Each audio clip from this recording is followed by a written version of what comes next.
Yeah, thank you very much for that introduction, and first of all for the invitation and the possibility to present here my thoughts in this very interesting 2 days about being critical by design. I was invited to present a part of my book, The Vorausschauendes Denken, which can be translated to Foresighted Mind. It's not translated, it's only available in German, unfortunately. The Foresighted Mind, or Anticipatory Thinking would be a translation as well, and is one major point of my presentation. Unnecessary, not impossible. Critique and design as the drivers, challenges, and consequences of accidents. So I'm going to talk about accidents. That's the concept I'm presenting mainly from the book. Then say some things about modal shifts that goes along with that, and then I try to present some links to critique and design as I thought of them while preparing for this conference. So accidents, it's actually a pretty old concept. It comes from the Latin accidens, from accidentia, which is a composite of ad cadere, which means what falls to something. Accidentally or by chance is then the English version of it, but it means also in Aristotelian ontology insubstantial, insignificant, in the way of not being part of substance, but being accidents. It goes back to a Greek word, symbebikos, that's what Aristotle uses, which is a counter-concept or the opposite side of hypokaimenon, which would be substance and essence in Latin. This Greek root as well means accidentally and by chance, and Aristotle defines this what goes with something, is present with something, but not necessarily nor as a rule. And Diogenes Laertius, for instance, would say it's being receptive to being true. It's not always true, but it's receptive to being true. In other words, it's possible, but not necessary. That's the sphere of accidents. I give some examples.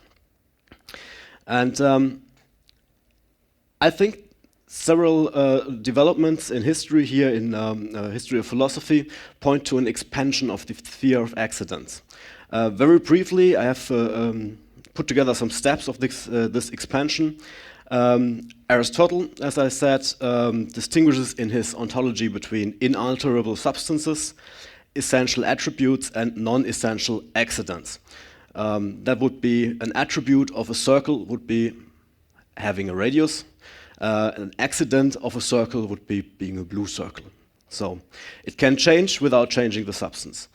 Descartes then was thinking of two substances, res cogitans and res extensa, and he was doubting the substances until a certain point where he came to one secure thing in his imagination, that he is doubting something. So thinking, and therefore he is. It's a very famous quote from Descartes. Then we have steps like empirism, sensualism, that put experience and perception epistemologically primary to substance. And Kant marks a very important changing point, and he is thinking of substance as a hypothetical, persisting rest within the changes of perceptible qualities. This leads very directly, I think, to phenomenology, that is about the givenness of something for a consciousness. That's a phenomena. And this sort of rise of accidents being more important than substance throughout history is observable, I think, not only in philosophy, but in many other theories. For instance, physics, there's this very famous equation, E is mc squared, and there's a meme for that.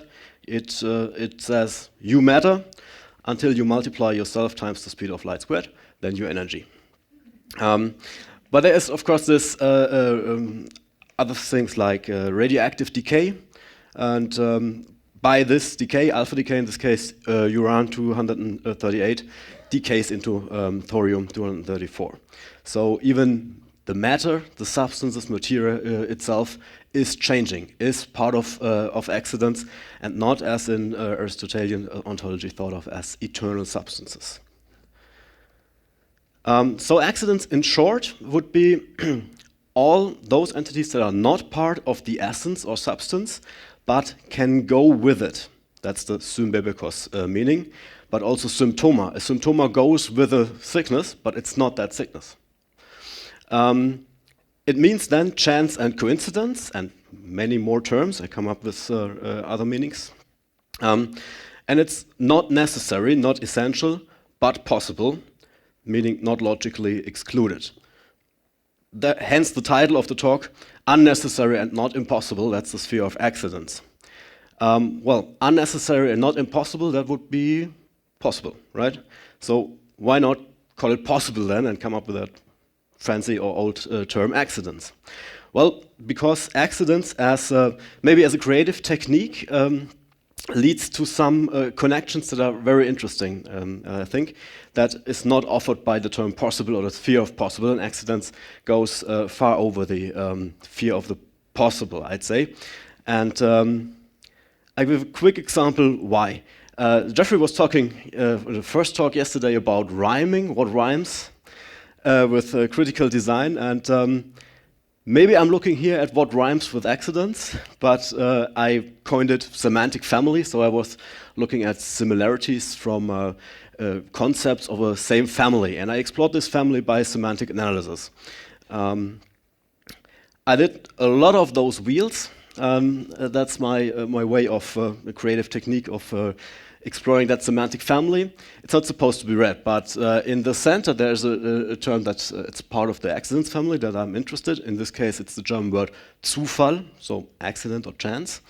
Then I translated it in 4 languages and retranslated it into German back, and that's how I got this kind of semantic field of what would an English native speaker understand if a German says Zufall, and in a conversation, if all these terms were mentioned, would a German always understand Zufall or other terms that are within the same semantic realm? So just this one example would be Zufall, and then it translates into coincidence, accident, fluke, chance, contingency, happenstance, hazard, haphazard, concurrence, futurity, and so on. And if you translate that back into German, it's a bit difficult to present this in English because it's German words, but you come up with a lot of meanings that are actually in the term Zufall in German, but sort of hidden semantically. It's not what you think of at first if you hear that word, but via this 2-step translation, it becomes apparent somehow. So if you take these English words and translate them back into German, you have concepts like Unfall, that would be like crash or breakdown, Störung, disturbance, bad luck, disaster is obvious, I think. And here it is, accidence. That's actually a translation of accident in English, and that's the terminus technicus in Aristotelian ontology. And then there is, danger, risk, dare, but also, and that's why I highlighted it, possibility, which points to the accident sphere, and a good opportunity, a lucky opportunity.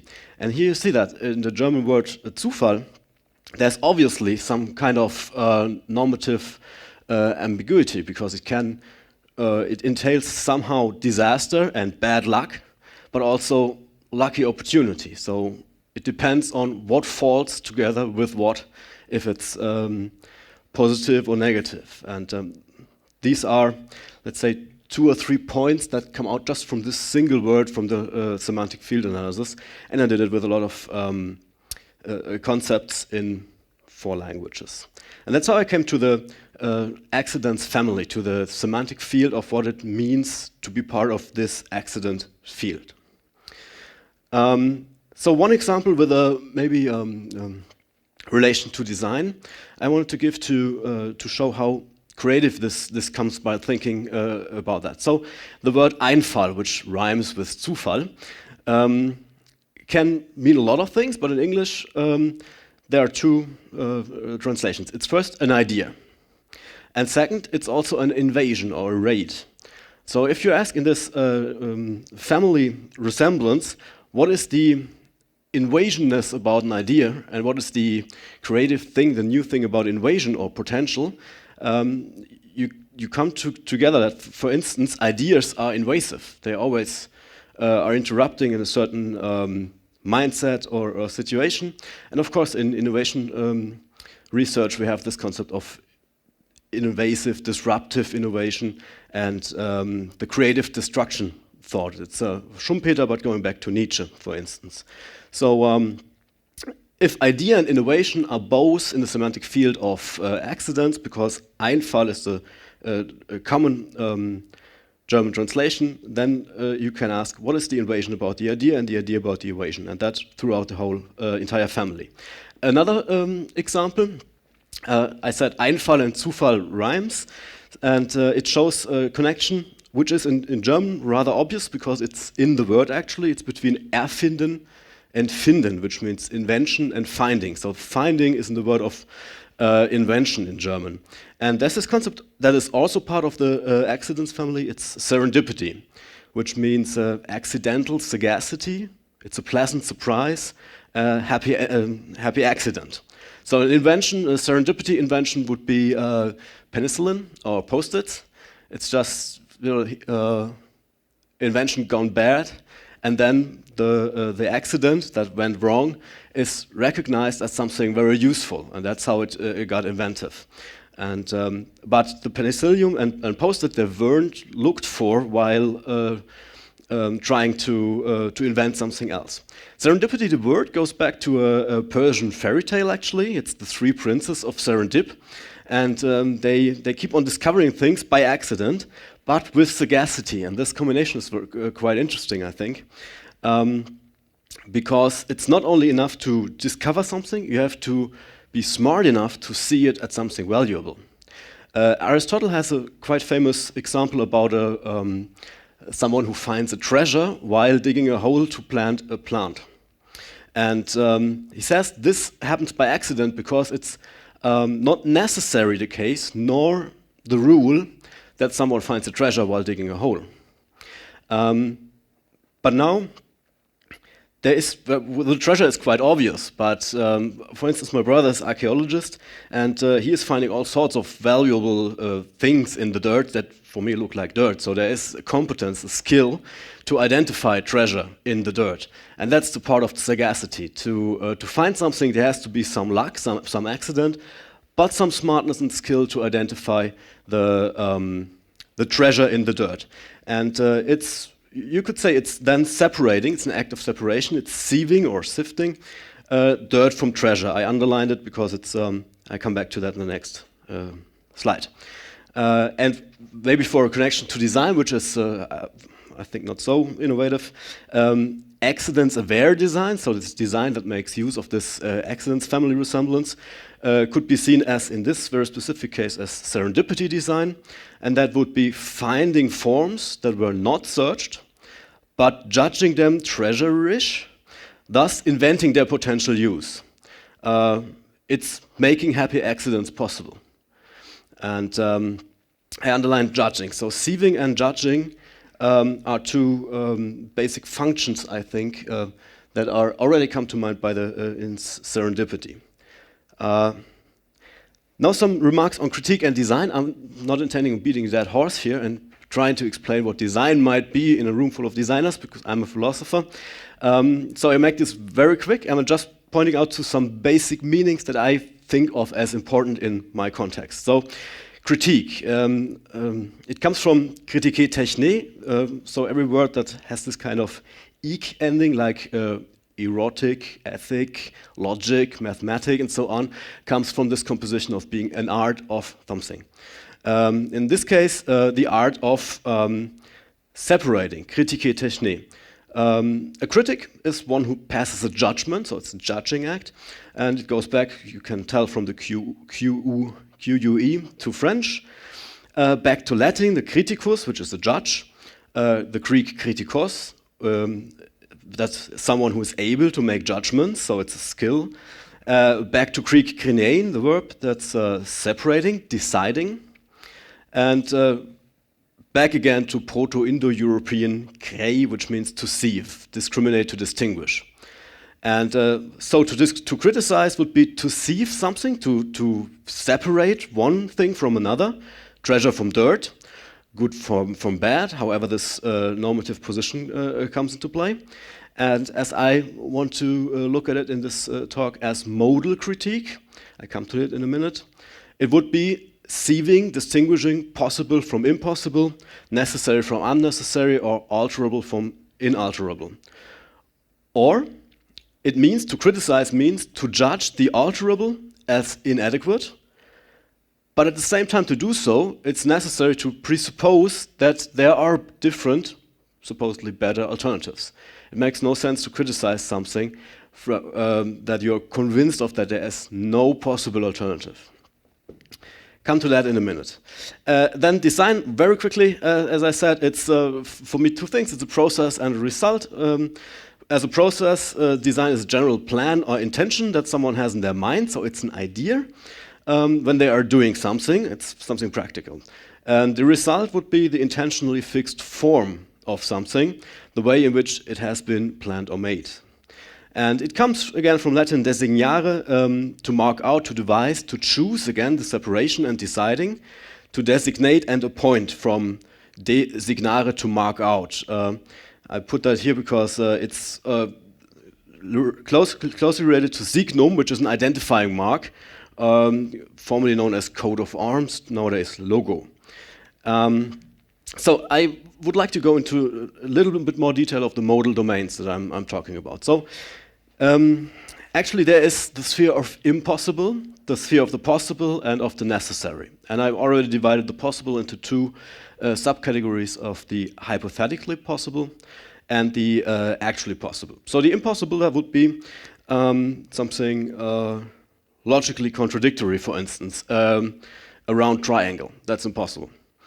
Necessary would be something that can't be different, like I'd say gravity, if I'm not mistaken in physical understanding here.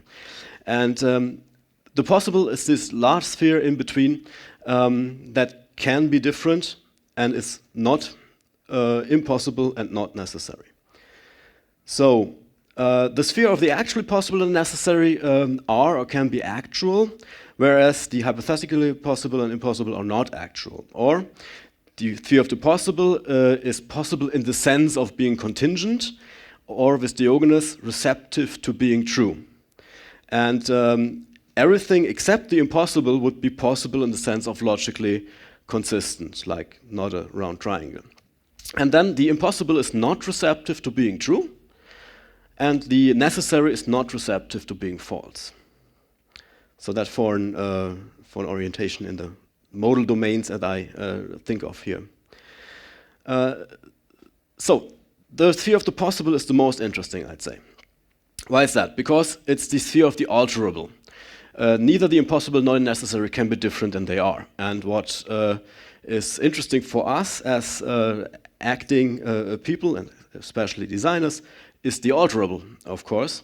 And it's the sphere of action and also the sphere of accidents. That is not impossible and not necessary, that can be different.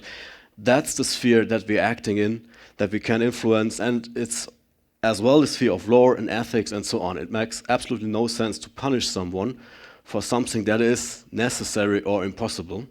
And so the entire sphere of action, law, ethics, design, critique refers to this sphere of the possible. Or, as I say, the accident sphere.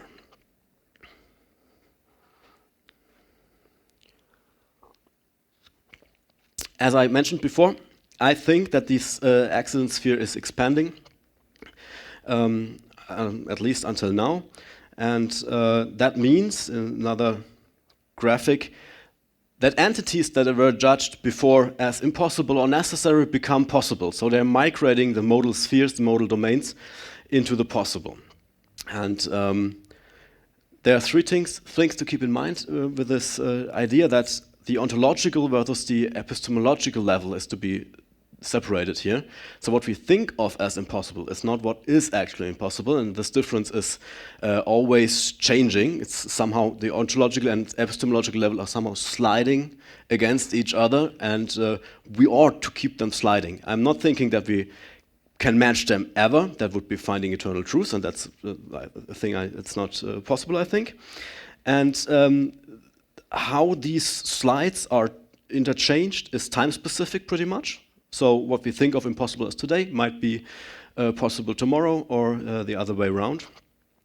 And I'm talking from a sort of pre-normative position right now. I'm not saying that this is separable from normative positions, but I'm not intending that something that is considered of as impossible should be seen as possible or something. It's just about the ontological and epistemological level as a first approach here. Okay, time for some pictures. I thought maybe for a change some nudes. You're allowed to do that if it's Picasso who drew it, and that's the case here. I'm interested in the figure to the left, which is a minotaur. So we would say that's an entity of the impossible sphere, right? This kind of hybrid creature is impossible.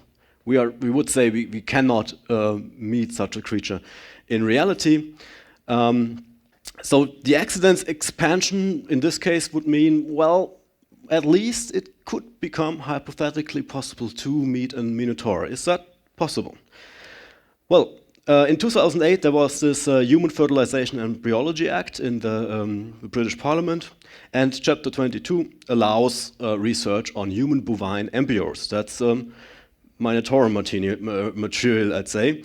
They are talking about human-animal hybrids, about cybrids, that's cytoplasmic hybrid, about chimeras, and chimera for me was a mythical term, and human bovine embryos. And the fact that research was allowed in 2008 maybe could give us a hint that it's not so impossible as we think to maybe meet a minotaur.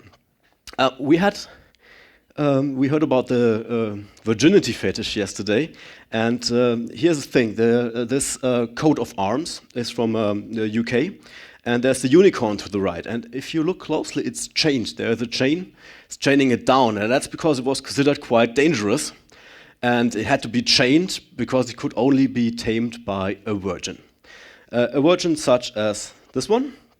And there, the chain is gone. No need. That's how it's tamed. Well, a unicorn, that's another impossible figure, isn't it? But I'd say we know this animal and we know this one, and why not combine it? That could be hypothetically possible. You might say that's very far-fetched, that's not possible. Look at this example. There's a jellyfish to the left, and it glows green. It's the green fluorescent protein, GFP. And it has been inserted into several other animals, in bunnies, mice, and an ape. So this little fella here is Andy, that's spelled backwards, inserted DNA.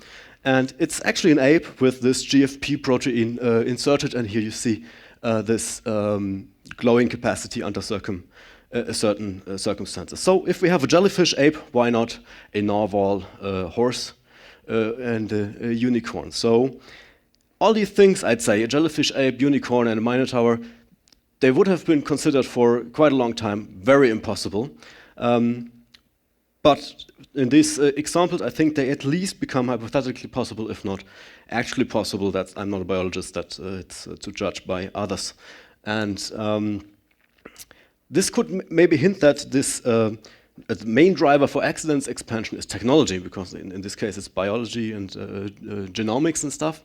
But it is a very strong force, I'd say, a very strong driver for accidence expansion, but not the only one. And I want to give you another example from the social sphere, and that's as well an accidents migration figure. I think it's the nouveau riche or the parvenu. So, for instance, this is, I'd say, what old money looks like. There were few photographies of a Medici member, but it's actually Guy de Rothschild, and from the 1960s. And this dynasty of bankers goes back to the 1500s, and I say they're pretty established, pretty old money. And again, coat of arms with a unicorn without a chain, so that's self-confident here. This is how new money looks like. Jeff Bezos, the founder of Amazon, and in a certain view of a social structure, those figures are considered parvenus.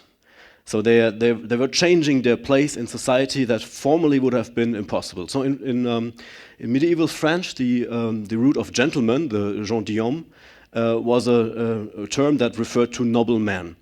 And if someone was appointed by the king for special services to become a knight and a nobleman, and then he was not allowed to call themselves gentilhomme, only their children. So it had to be, some kind of one generation to wait to arrive in this new status. And the parvenu would be a migration figure that could be different and wasn't before. But it always, that's why it's so pejorative to say parvenu. That's a negative thing to say someone.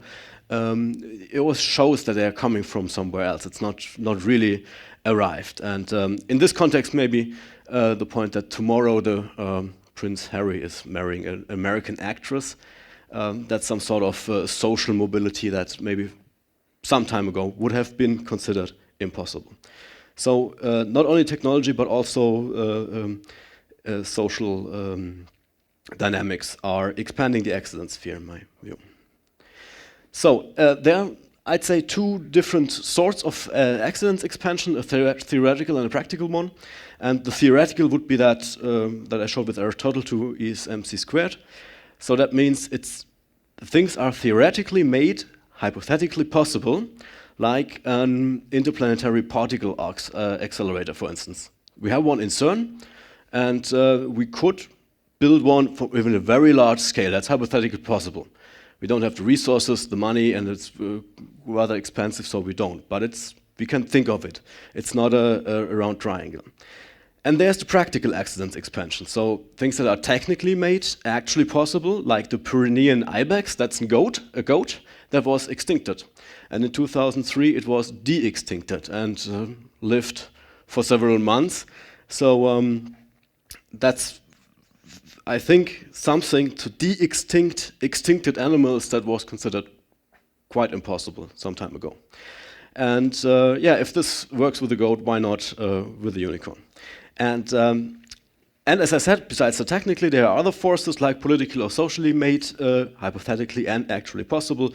And there are some figures like the nouveau riche and the parvenu, which is, by the way, an example of Ortega y Gasset, to describe the situation of El Técnico, man the technician. He compares it to the nouveau riche as well. And then are social phenomena like apartheid or being part of a Hindu caste that in some times are considered necessary, and in some times they're considered possible to change, open to being different, open to being false or true.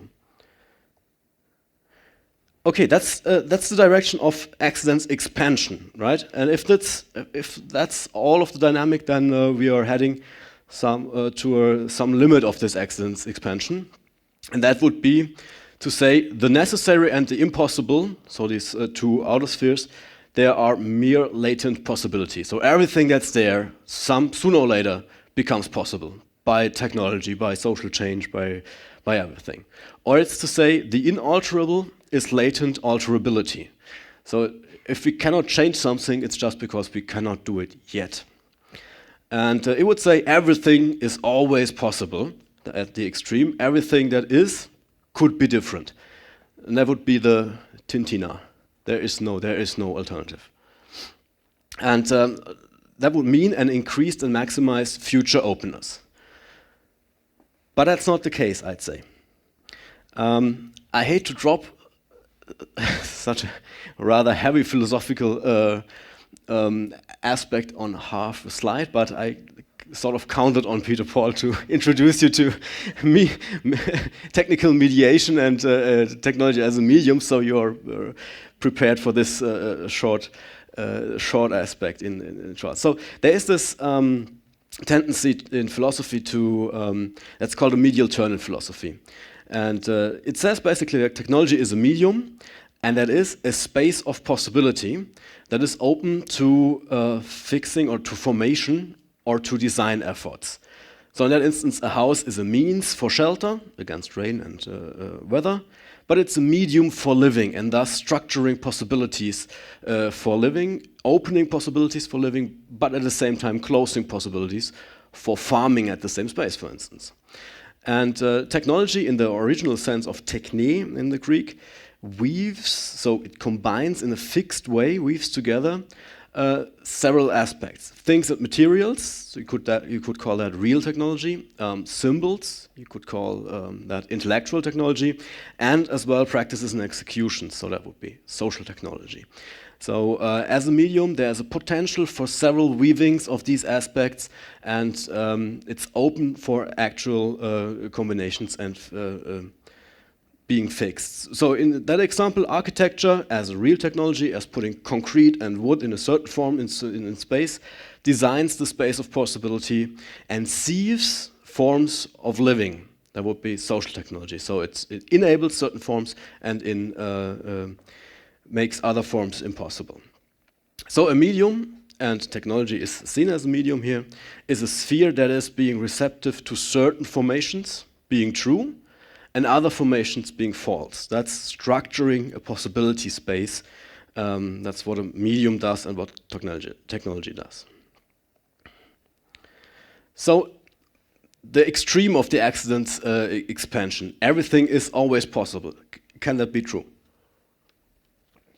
I'd say no, because design as a given form of something, as a result of a designing process, also increases the impossible. If you give a certain decisive form, you're not giving another form. And we encounter technology always as fixed possibility, even though as a medium it's open to other formations and it can be spontaneous and fluid assemblages and everything, but the moment we encounter it, we encounter a certain fixed form of technology. And a certain fixed form is at that moment not other forms. And so this huge future openness is not suitable for acting. So action requires defuturization in the sense of closing future openness. And deciding actually requires cutting off other possibilities. So deciding, from the Latin word again, means cutting off. It's cutting off possibilities. So if I decide for a certain possibility, I have to cut off other possibilities. Otherwise, it's not deciding. And actions and decisions that keep the cutoff somehow in latency are neither. They aren't actions or decisions. And that's, by the way, a huge problem I see in the sustainability discourse, that is putting reversibility as one aspect of consult of how to act. So act only in a manner that you can reverse to a prior state if you see that it was an error to act like that. I'd say this kind of latent reversibility in action contradicts acting, which is making a difference. And that's my second last slide. I was thinking about design and critique as accidents forces, and in two directions. First, design as an accidents driver. It's a sketch, a proposal, a creative process, and it's exploring the possible, the possible sphere. So informing our epistemological state about the modal spheres, and maybe discovering some ontological informations about it. And it's imagining and creating the different. That's what design does. And in my opinion, design as a de-accidentalizer, I actually made that word up. It's a German habit maybe. It's closing, it's slowing down the accidents expansion as well, because it's a formation, it's a decision, it's a cutting off of possibilities. It's fixing possibilities in a certain way. It's shaping options, and it's enabling decisions and actions. Because if everything is possible and keeps possible, then there's no deciding and acting. On the other hand, critique as a critique of the so-and-so formed or fixed or designed, that's opening up again. And it's saying that this particular artifact, technology, social structure is the way it is. It's not part of the necessary modal domain. It could be different. And that's a prerequisite or a first step to drag this, what is perceived as necessary maybe, into the possible realm, and that therefore making it able to be changed. But at the same time, if critique is doing that and design is doing that, it's more than designing and criticizing certain entities. or situations or context, technology and everything. At the same time, it's changing the modal spheres. It's changing what is considered part of which of these spheres. And frankly, if you're the one who gets to say and to dictate everyone what entity is impossible, possible, or necessary, that's for me a position of power. So it's the modal critique, what you're doing with designing and criticizing is at the same time keeping the sliding of the epistemological and ontological spheres in the modal domains and showing that something that is considered necessary or impossible is actually possible and the other way around. So this ontological and epistemological concept of possible, impossible, and necessary can be changed, and that's because it's time specific, and this sliding past each other is what I call modal shifts. Okay, instead of a conclusion, I decided to dare a micro manifesto of accidents awareness. And the first would be beware of the Minotaur and other modal migrants. Why beware? Because we tend to have coping strategies and coping mechanisms for the things that we consider possible. And if something surprises us as being possible, and we wouldn't have guessed, then it challenges our coping mechanisms. So beware of modal migrants. The modal domain of accidents is, not entirely, but as well, subject to intentional shaping, so to design. You're not only designing form of some real entity, but as well the distinction of what is possible, impossible, or possible. And critique and design, both in both directions, as driver and containment of accidents, are part of that shaping, in my opinion. And finally, this kind of modal critique of not accepting the given or time-specific idea about what is part of which sphere. Modal critique is an indispensable, ever-ongoing effort to keep the ontological and epistemological levels sliding, to enable normative evaluation. That's where it comes in. It's not separable from normative evaluation. There is in ethics this saying, ultra posse nemo obligator, above ability, no one is to be held responsible. Or you cannot tell someone that he should do something and punish him for it if he's not able to do it. So it makes no sense, putting someone in prison that he's not flying around like Icarus or something. He can't. And so this, what is possible and not, is tightly connected to what is in the normative evaluation of that, and ethics and law subsequently. The modal critique is an effort to enable or prevent, depends on the normative evaluation now, enable or prevent change or non-change. And depending on the normative evaluation, that's considered progress or decline or stagnation or stability.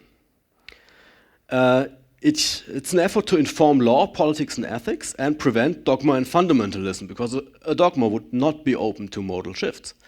What it says that is impossible stays impossible. That's why it's a dogma. And it's an effort to shape a desirable accident sphere. So on this level of modal critique, there can be normative evaluation and an intention to intentionally design the sphere of what is possible and impossible, actually and hypothetically. And that's a dimension to our deciding, action, designing, and criticizing, is this shaping of a desirable accident sphere, whatever this desirable for whom, in which situation, when might mean. That's the field of ethics. And with that, thank you very much.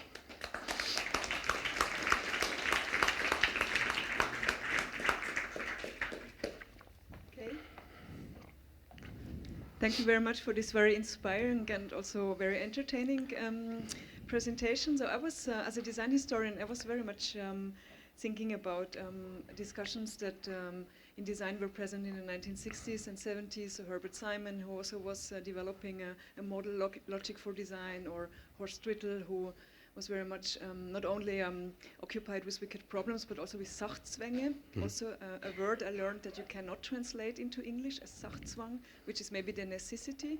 you were talking of, and also Lucius Burkhardt, who described design as making things possible, but also impossible, and making actions possible and not impossible. And I was also wondering a bit whether this is also has a bit of a historical taste to describe design in this way. But maybe that's more a comment than a question, because I'm sure there are a lot of questions in the public. So look around. Yes. Mela, can you give the mic please? Thank you. Yeah, great talk. Thanks. I learned a lot. Nice to hear the whole scholastic exercise about the accidental and the essential, as it were. So I was thinking maybe it's a weird association, but I think you could even, if you continue the semantic analysis, link the word design to accident. Mm-hmm. If you go back to the German idea of entwerfen, I mean, if something falls on you, Zufall, that it was somehow thrown to you, which is, and that also gave me the idea that maybe even ethical ideas in design, so to make design critical, could be linked to this, because I think, so where the German existentialists maybe focused on Geworfenheit being thrown into existence, and then designing yourself as to unthrow that, as it were, to deal with that. I think the French existentialists took it as somehow being in response. So it comes to you and then you can give a response. And that means that it makes you responsible. So for Sartre, the whole realization that you're being somewhat thrown into your existence makes you responsible for what you do. It moves from fate to accident, as it were.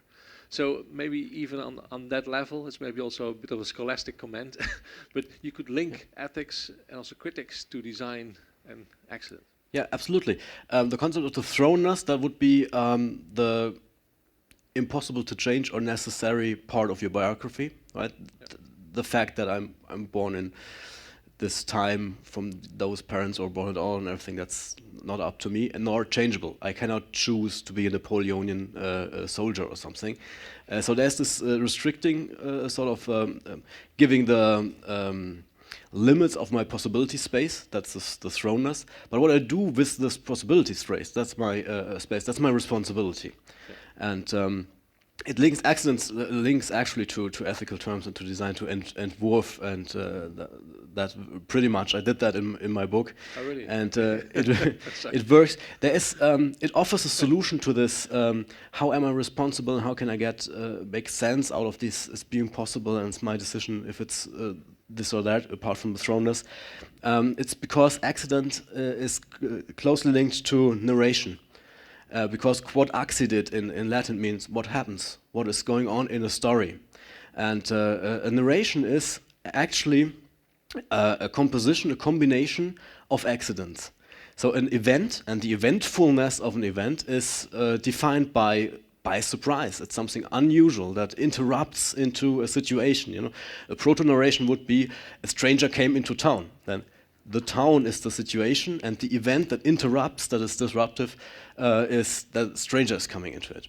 But while you're making a story out of it, choosing where to begin and telling it and everything, you give it an intellectual, intelligible structure, and therefore sort of transforming this disruptive potential of the event into a sequence that makes sense, actually. And that's potential of the accidents sphere to react to crises. Because a crisis is a tipping point where its decision, it sieves two possibilities, catastrophe versus chance and potential. And Peter Sloterdijk in the 80s was writing an essay about the pedagogical and educational potential of catastrophes, actually.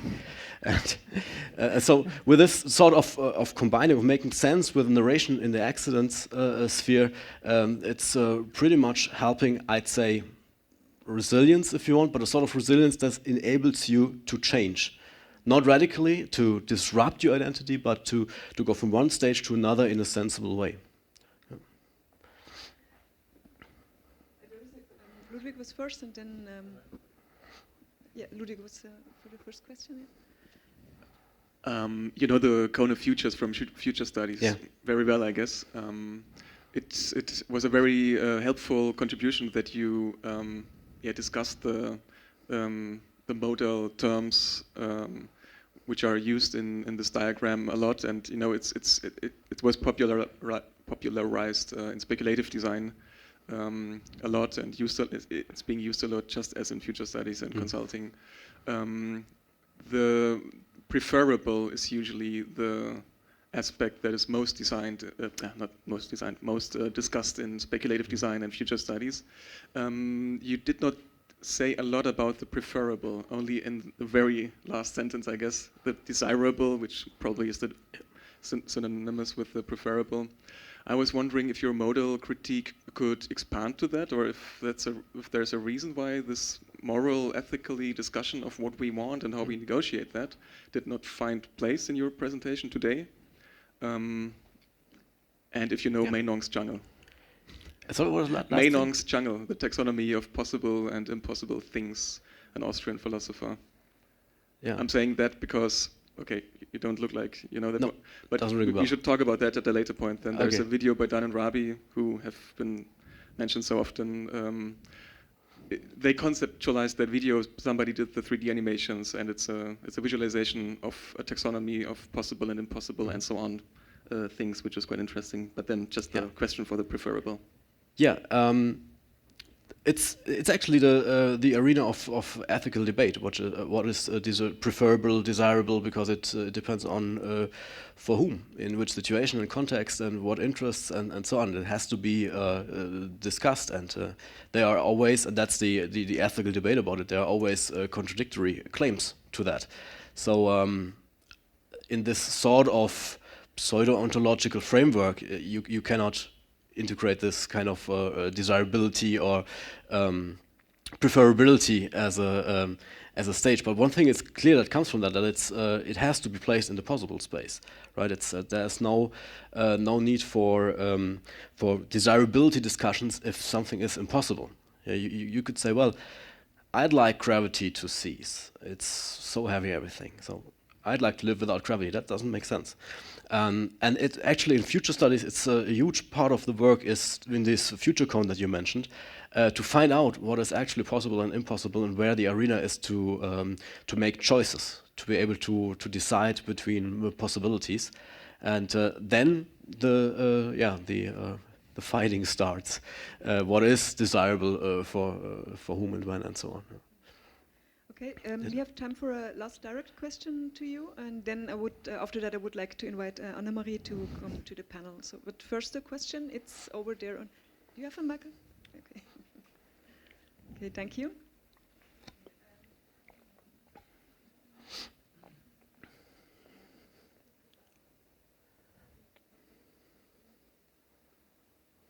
Hello? Okay. All right. I found very interesting your notion of sagacity, and you put it sagacity, the skill or the wisdom to sagacity. Sagacity. Sorry. And you put it as a core skill of designers to deal with and control with, or maybe create accidents. And I'm interested in how these accidental forces, as you called it, or this dynamic, how would you describe this dynamic apart from being very dualistic, from being one situation to the other? Can you describe this dynamic of opening or expanding the possibilities and closing the possibilities somehow differently than just skipping from one stage or one mode to the other mode? Is there a dynamic which can be described in more detail apart from, falling in one or the other? I'm not sure if I get the question right. So what I was referring to, this design mode with the sagacity to find something. There is this, at least in my opinion, there's this image of intentional design, right? You know what you need, and you shape something according to your needs, and then it's going to work for you or not, and you see if it holds or not. But there's this kind of maybe helplessness once in a while, that you have no idea what a useful shape would look like, and then accident comes in rather handy, that you can with modulation or just the Zwicky morphological box is a way to come over this idealessness in this stage, and then to come up with a whole bunch of different forms and shapes, and then you don't have to invent the form. You have to make a judgment, and they have to sieve between useful forms or not. But in this process, you can find, like penicillin or post-its, you can find other uses than were intended in the whole process before. And you see a whole lot of forms, and you say, well, that's nothing for my purpose.